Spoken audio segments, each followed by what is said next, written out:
Good morning everyone, ito po ang inyong lingkod, si Pastor Roel Camia po mula po dito sa Winnipeg, Manitoba, Canada para po sa pag-aaral ng Salita ng Diyos ngayon pong umaga. Welcome po sa Tinig ng Pag-asa. Dalawin nawa kayo ng kapayapaan, ng biyaya ng ating Diyos na buhay at datnan kayo ng nasa malusog po kayo at maayos na kalagayan sa umagang ito. Atin pong ipagpapatuloy ang atin pong aralin na atin pong sinimulan kahapon. Ito po ay may pamagat na The Road Back to Canaan. Ayan po ang ating pag-aaral at ito po ay continuation, part 2 po ito. The Road Back to Canaan. At ito po ay continuation din ng ating pong pag-aaral tungkol po sa buhay ni Abraham. Papaano na dahil sa great famine na naranasan po nila sa Canaan, ay nagpunta po sila ng Egypt, silang mag-asawa.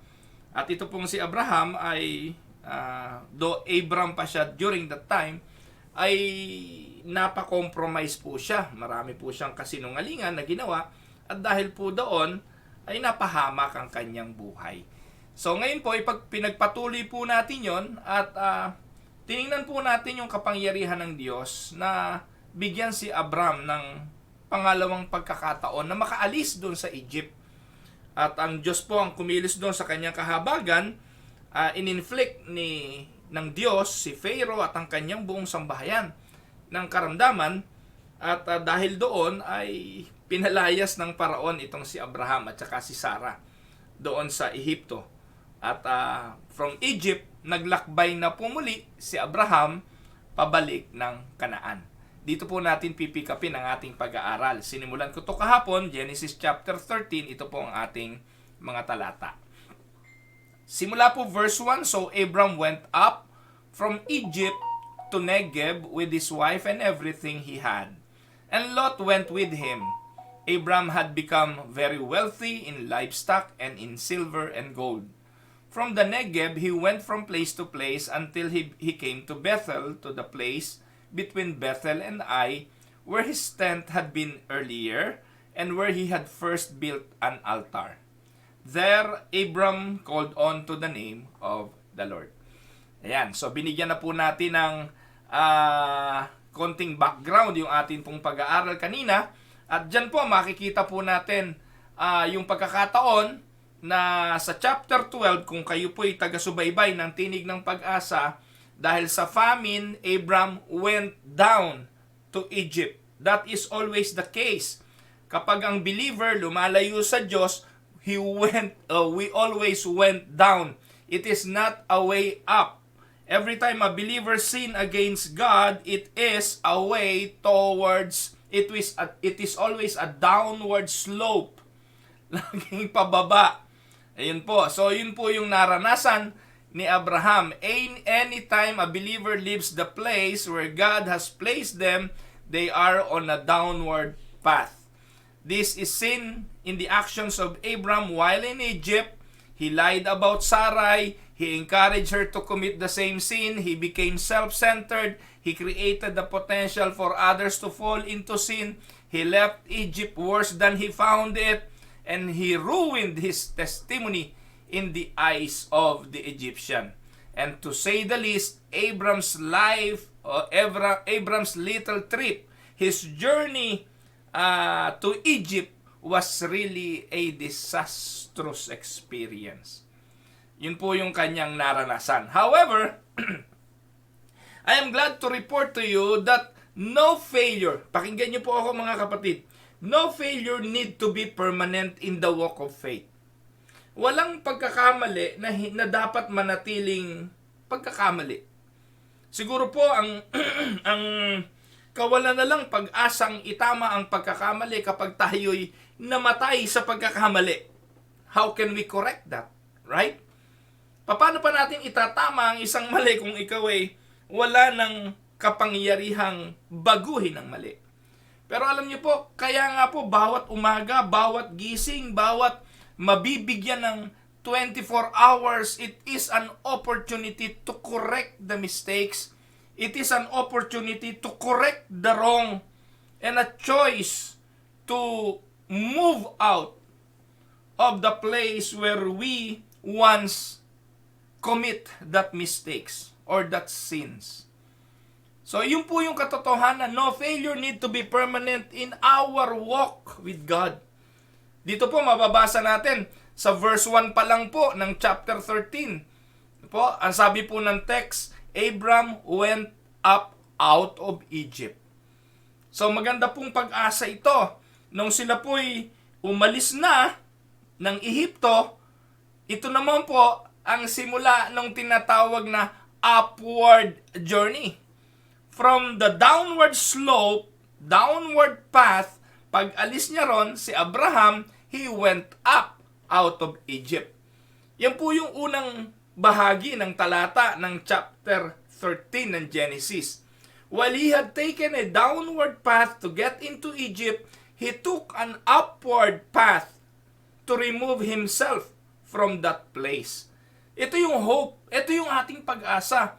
It is the steps Abram took to get back to where he once before, to where he was destined by God to be, to where the blessings of God will be poured out to him. Yun po yung pangako ng Diyos eh. And because it is possible for wayward Christians, wayward saint, gusto ko po sabihin na it is but normal, I don't want to say normal, but it is but a reality.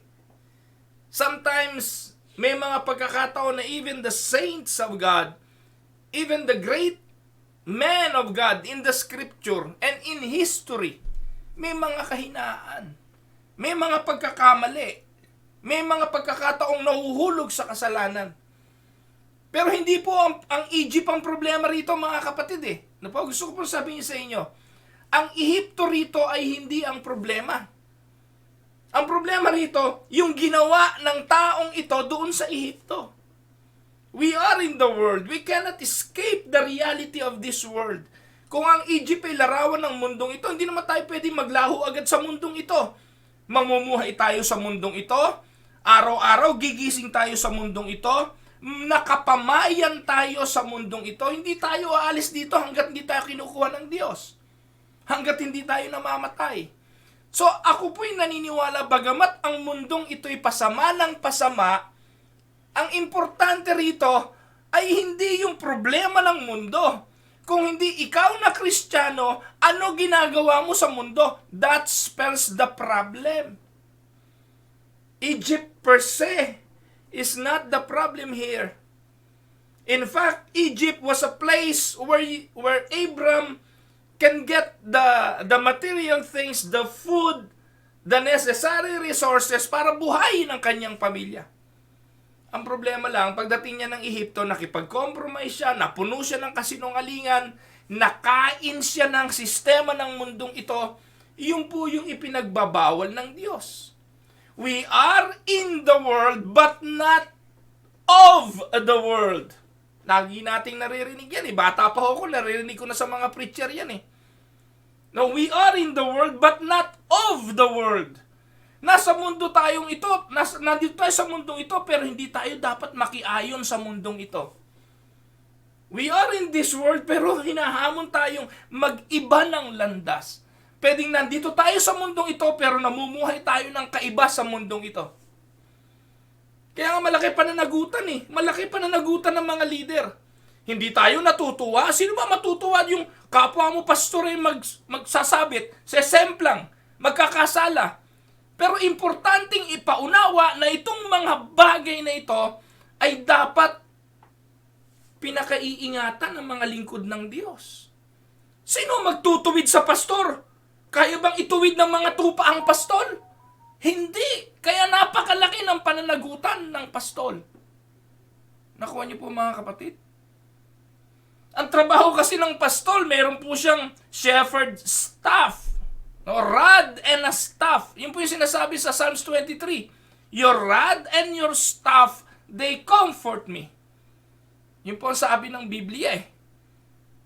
At kung ang Diyos ang ating pastol, umasa po tayo na yung shepherd staff and rod na yon Eh may layunin yon, panghambalo sa matitigas na ulong tupa para huwag mapahamak at pangkalawit sa mga tupang nahuhulog sa bangin o kaya'y napipilayan o kaya para agawin sa mga mapaminsalang mga predator.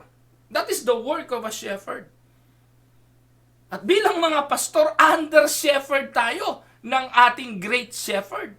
Meron tayong pananagutan na ang mga tupa ay akayin sa matuwid na landas ng kanilang pamumuhay. Ang problema, paano kung yung pastor ang kailangan sungkitin? Dahil siya ang namumuhay sa hindi matuwid na pamumuhay. Nakuha niyo po, mabigat.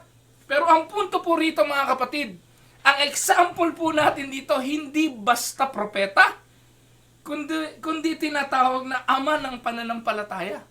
Si Abraham po ang pinag-uusapan natin. And what is good about this story is God is really a God who offers mercy, who grants compassion doon sa kanyang mga anak at kanyang mga lingkod. Kaya nga po itong chapter 12, we look at the path to Egypt. Tonight, or today here in Canada, I want to share with you the road back to Canaan. Yan. So, sinimulan ko po ito kahapon. The road to Canaan involves removing.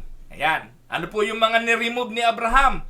He removed his person from Egypt. So, yung kanyang pagkatao, inalis niya talaga roon sa Ehipto. Sabi po dyan, he went from Egypt to Negev with his wife and everything he had. Kasama pa si Lot. No? Talaga hong hinighlight ko yung word na everything. Kailangan po ang ating mind, ang ating soul, ay alisin natin doon sa mundong ito. No? Not on the literal world, but on the influence of this world. Kasi po kung hindi, wala akong mangyayari. Lagi po tayong, ang tinatawag doon, patanaw-teban. We need to be involved also in removing ourselves. He removed his person from Egypt. No, he separate himself from Egypt. He placed distance between himself and Egypt. Ikaw kapatid, kumusta ka? Kung ano ba ang uso sa mundo, nakikiuso ka? Ikaw ay babae, nakikitiktok ka, labasang hindi lang pusod, no? Nung araw yung pusod, tinatakpan yan eh. Hindi ipinakikita yan. Yung ano ba tawag doon? Yung bilbil, itinatago yan. Ngayon po, wala nang itinatago. No? Eh ikaw, nakikiayon ka ba dito? No? Nakikiayon ka ba sa takbo ng sanlibutan? Ang sabi po, we need to remove our person from Egypt. Then Abram removed his possession from Egypt. Natalaki ko na po ito kahapon. And he removed his potential from Egypt. Diyan po ako tumigil kahapon eh. Kaya, itutuloy po natin ito ngayon. No, baka kulangin na naman ako ng oras. So, yan po yung road back to Canaan. It involves removing. Kaya, doon po tayo magsisimula. Kung ikaw ay sumabit, nagkamali, nagkasala, anuman ang naging pagkukulang mo sa Diyos, kung kanino man, talagang nagsisimula po ang pagbalik sa pamamagitan ng pag-alis. Amen? Hindi ka naman makakabalik kung hindi ka aalis. Hindi ka makakarating sa pangakong lupain kung hindi ka lilisan sa iyong Ehipto. That was the case with the Israelites during the time of Moses. They need to leave Egypt to be in the promised land. Meron na pong pattern ng bansang Israel dyan eh. Kasi po ito pong si Abraham, na lahi ng pananampalataya, ganun ang ginawa. Kailangang iwanan para makarating sa ipinangakong bayan. Pangalawa po na dapat nating makita na the road back to Canaan, it involves returning. Ayan. Yung umalis ka sa pagkakasala at pumunta ka sa panibagong pagkakasala, naku, napakalaking problema nito. Alam niyo po mga kapatid, ang nangyari po kay David, naalala niyo si David? Di po ba?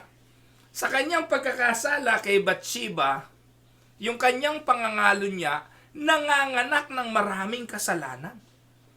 Bukod sa pagiging sinungaling, ano pa ho naging epekto nito? Naku po mga kapatid, ipinapatay pa ho ni David si Uriah. Ano po? So sa halip na bumalik na doon sa layunin ng Diyos, ang nangyari po, nanganak pa ng pagkakasala. Kaya mga kapatid, ito po ang hamon. If you are in a situation right now where you failed God, you can go back to your Canaan again if your decision will involve returning. Ano po ang sabi ng talata? Saan tayo babalik? We need to return to the place of God's worship. Sabi po ng talata sa verse 4, He left Egypt and made his way back to Bethel. Yung Bethel, kilala po yan bilang place of worship, a house of God.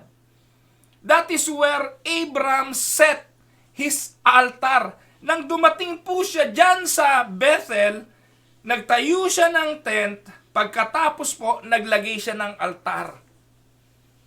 Yan po yung ginawa niya. At yung lugar na yan ay ginawa niyang place where he will meet God on a regular basis. Nandyan ang altar ng Diyos. Kaya po nung umalis siya sa Ehipto, yan po ang pinuntahan niya. Kailangan niyang bumalik doon sa pagsamba. Kailangan niyang bumalik sa lugar ng Diyos, sa bayan ng Diyos.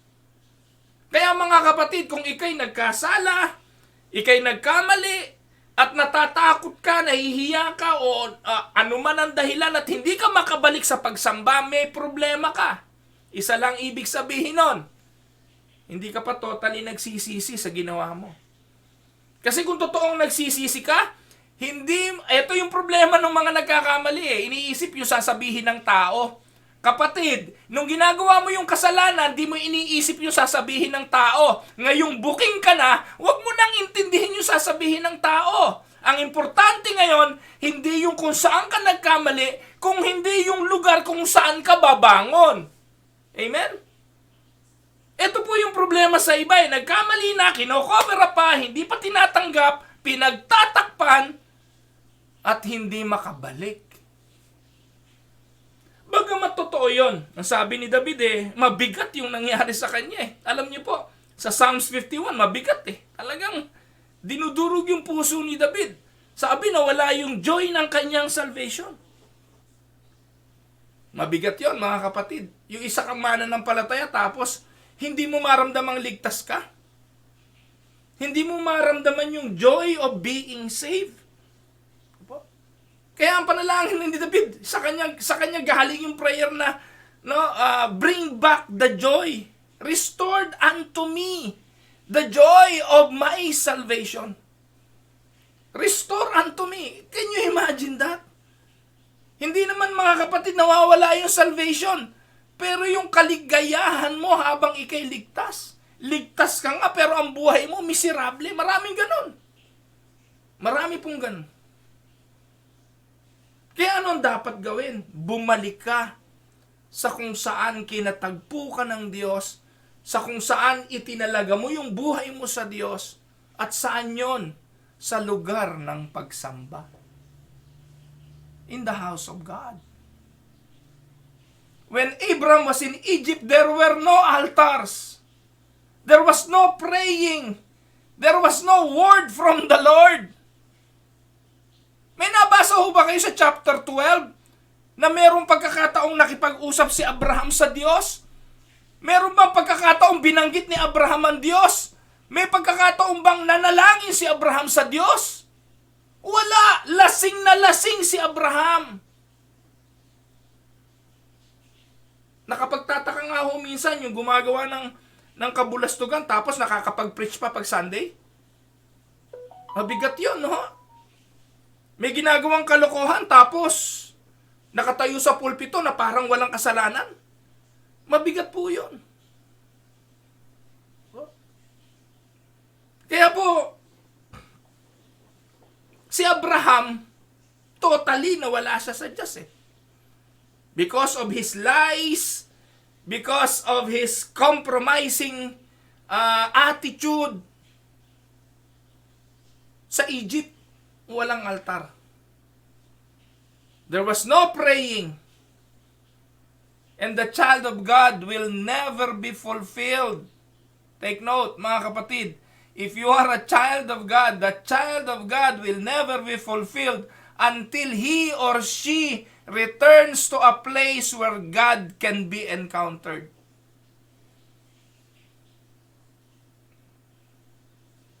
You cannot return to God kung hindi mo didesisyonan bilang anak ng Diyos. At most of the time, talagang dadaling ka ng Diyos doon sa sitwasyon na wala kang magagawa eh. Do you remember the younger prodigal? Yung lumustay ng lahat ng ari-arian? Pagkatapos maubos, nung talagang wala na, saka lang niya naisip eh, I will go back. Siya bumalik. Saan bumalik yung prodigal na yon? Sa bahay ng kanyang ama. The house of God. To the house of his father. Yun po'y paglalarawan na tayo man bilang mga anak. Dumating man tayo sa ganong klase ng buhay. Ng pagre-rebelde, ng pagka matigas ang ulo at sa pagkakasala. We need to decide to go back. Because in the Father's house, the Father is waiting. Amen? Kaya si Abraham, alam niya eh, ang pagbalik sa Kanaan involves returning to the place of God's worship. Kapatid, kailan ka huling nagsimba? Kailan ka huling pumunta sa simbahan?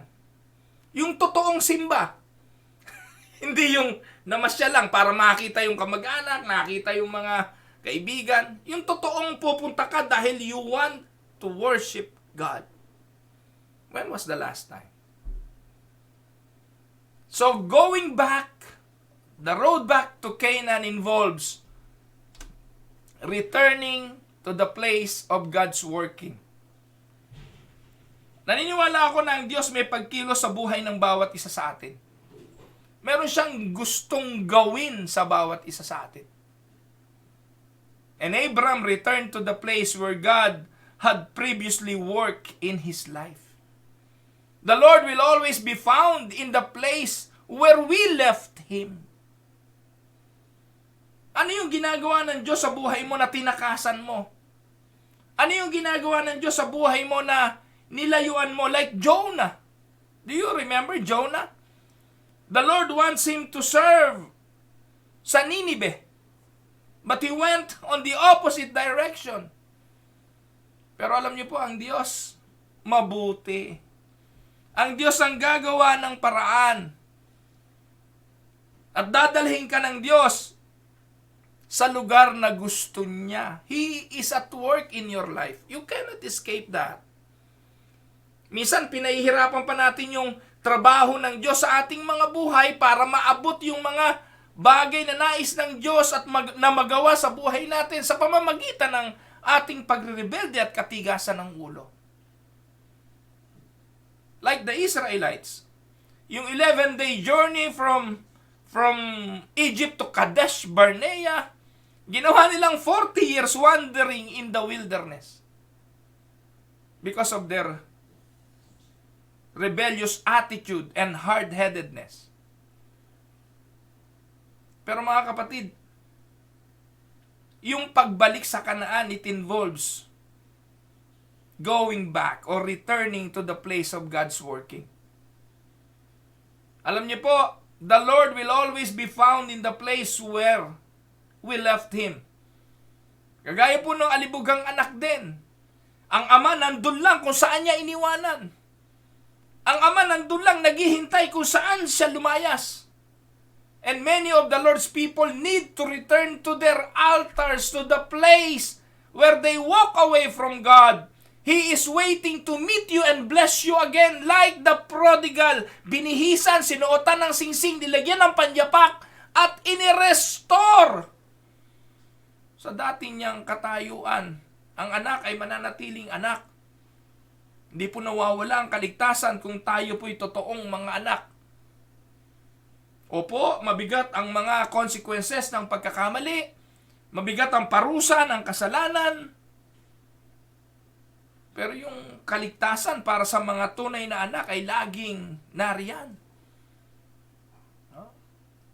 At ang Diyos ay naroon na naghihintay kung saan mo siya iniwanan. Kaya the road back to Canaan involves returning to the place of God's worship, God's working, at ang pangatlo, it involves returning to the place of God's will. Lagi ko po itong sinasabi, paulit-ulit, lagi nyo pong naririnig dito, hindi po mahirap ang pagpili sa pagitan ng mali at ng tama. Hindi kailangan ng kapangyarihan at husay ng isipan para piliin ang mali at tama. Sabi nga po, kapag napili mo pa yung mali sa kabila ng ang choice ay between good and bad, talagang deliberately may diferensya ka na nun.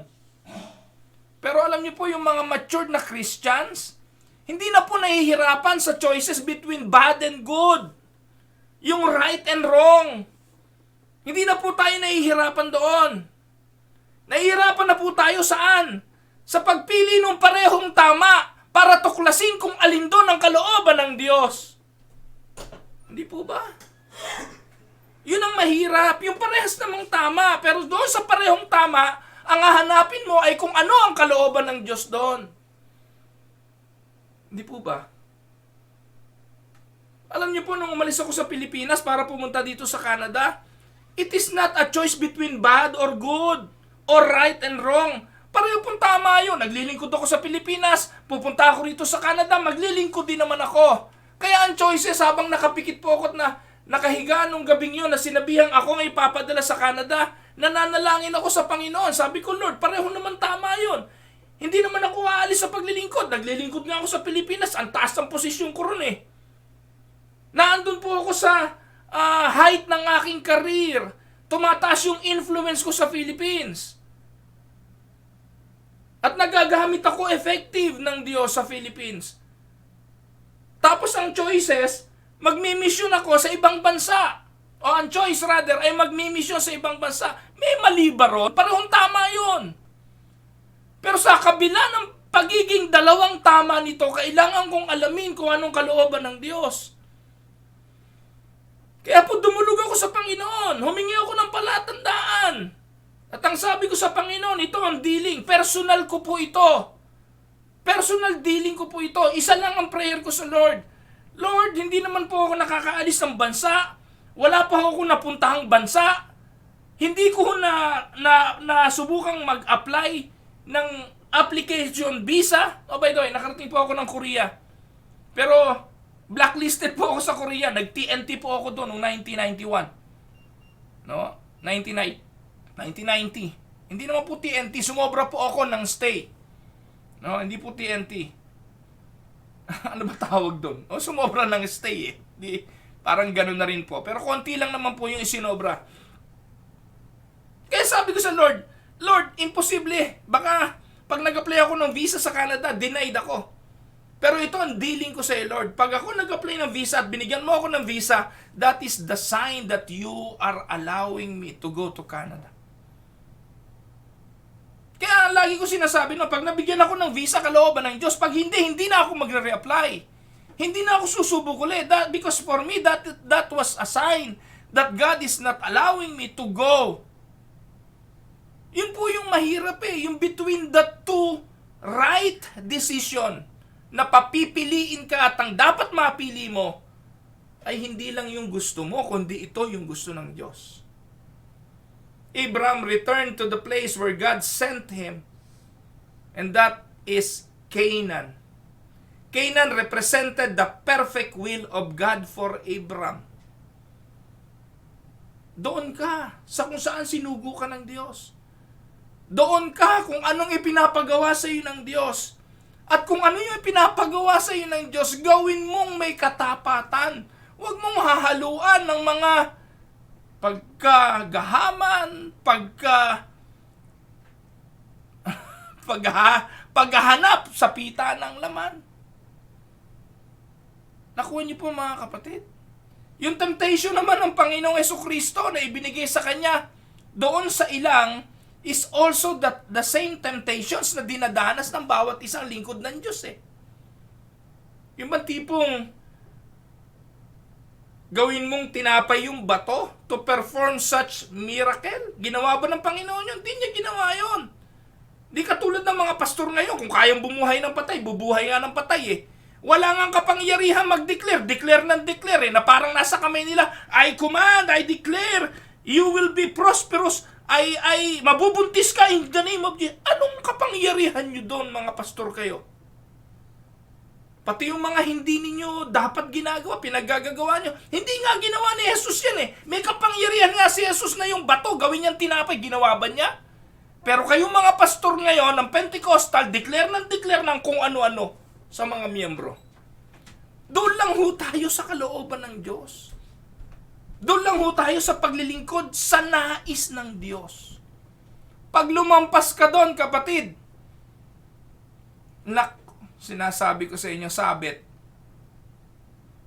The place where God can bless you the most, take note of this, na po, the place where God can bless you the most is the place where God places you. Ito pong sasabihin ko sa inyo, mga pastor. Ang lugar na kung saan pagpapalain ka ng husto ng Diyos ay sa lugar na pinaglugaran sa iyo ng Diyos. Kaya yun po ang tanong eh, am I in the right place where God wants me? Am I in the place where God wants me to fulfill His will? No? He will give you a lot of rope, but in the end, if you want His blessings on your life, you must be in that place near Him. Amen? So, the road back to Canaan involves returning. Ano-ano yan? In the place of God's worship, in the place of God's working, to the place of God's will. Kumusta ka, kapatid? Are you in the place of God's will? Are you in the place of God's working? Are you in the place of God's worship? Amen? Pwede ko na pong tapusin ito, mga kapatid. Meron pa hong isang punto na dapat kong pagtuunan ng pansin, pero itutuloy ko na po ito bukas. Tatapusin po natin ito. Bibitinin ko kayo. No? There is another thing that involves to the road back to Canaan. At bukas ko po yan ipaglilingkod. Bukas po ay araw ng Biyernes, tatapusin po natin ang linggong ito sa series na ito na The Road Back to Canaan. Pagpalain po kayo ng Panginoon, ito po ang inyong lingkod, si Pastor Roel Camia, para po sa Tinig ng Pag-asa. Tayo po'y manalangin. Ama naming Diyos na makapangyarihan, papuri po sa iyong pangalan. Ang kaluwalhatian ay para sa iyo. Ibinabalik ko pong maingat sa iyo, Panginoon, ang lahat ng kaluwalhatian, ang lahat ng kapurihan. Pakaingatan mo po ang buhay ng iyong mga lingkod. Pakaingatan mo po ang buhay ng iyong mga anak, mga kapatid ko na nakikinig ngayon sa Tinig ng Pag-asa, sa Facebook. Samahan mo po sila. May mga dalangin po kami, Panginoon, para sa mga kalusugan ng bawat isa. Dalangin ko pong iparanas mo ang iyong pagkalinga, ang iyong pagpapala. Hayaan mo po na sa pamamagitan ng iyong kapangyarihan, kung nais po ng iyong kalooban, ay maranasan ng aking mga kapatid ang iyong kapayapaan. Aking pong dalangin ang patuloy na aliw na ipagkaloob mo sa mga naulila, sa mga dumadaan sa mga kakulangan at kasalatan ng buhay, sa mga suliranin sa relationship, sa mga nagkakamali, sa aming mga pagkakasala, ang iyong kapatawaran, ang patuloy mo pong ipagkaloob, aming Ama. At sa oras pong ito, ikaw na nakababatid ng lahat ng mga laman ng puso ng bawat isa. Kung may nakikita ka pong kamalian, kalikuan, kung meron pong hiling sa iyong pangalan na hindi naman labag sa iyong kalooban, iparanas mo po, Panginoon, ang mga katugunan sa buhay ng aking mga kapatid. Maraming pong salamat. Ito po ang aming dalangin sa makapangyarihan ng aming Panginoong Hesukristo. Amen and Amen. Nakikiramay po ako sa sambahayan ng ano po bang apelyido ni Ate Rosie, na kapatid ni Agnes Sanchez po yata, ano po? Si Ate Rosie na kapatid po ni kapatid na Agnes Causaren. Nakikiramay po kami sa sambahayan at ang kapayapaan nawa ng Diyos ang maranasan ng buong pamilya sa paglisan po ni Ate Rosie. Sana po ay ang aliw, ang pagpapala, katugunan sa pangangailangan ay ipagkaloob ng ating Panginoong Diyos. So magandang araw po sa inyo mga kapatid. Good morning po kay Kuya Larry Kamunggol. Kuya Larry, dadaanan ko uli kayo ni Kuya Eddie. Ang Pastor Rainier Herodias, magandang araw. At Nilda Ampong, magandang araw po sa inyo. Ayan, si Yesa na apo. Apo ba ni Ate Nilda si Yesa? Ayan, magandang araw po sa inyo. 11 years old lang daw yung si Yesa eh. At natutuwa ako kasi nagtatanong yung bata. Yesa, good morning sa iyo. Pagpalain ka ng Panginoon. Kuya Fred Sabale, magandang araw. Ganon din po kay Jacqueline Goodmalin. Magandang araw, Jacqueline. Ate Paz de la Cruz, magandang araw po. Kay Ami Pakinggan, magandang araw, Ami. Kay Kuya Larry Montillano, magandang araw po, Kuya Larry. Kuya Larry, magkita po tayo sa kalooban ng Diyos. Baka po makauwi ang inyong lingkod sa July. No po? Yung pong mga kapatiran na nasa tinig ng pag-asa, nais ko po kayong makasama sa isang araw sa pag-uwi po ng inyong lingkod sa July. Ayan, ay Sanchez nga po, pamilya Sanchez po si Ate Rosie. Nakikiramay po kami. Nanay Elong Santarin, magandang araw po sa inyo. Kapatid na Jennifer, Jen Labungray, kapatid na Joms, pagpalain kayo ng Panginoon.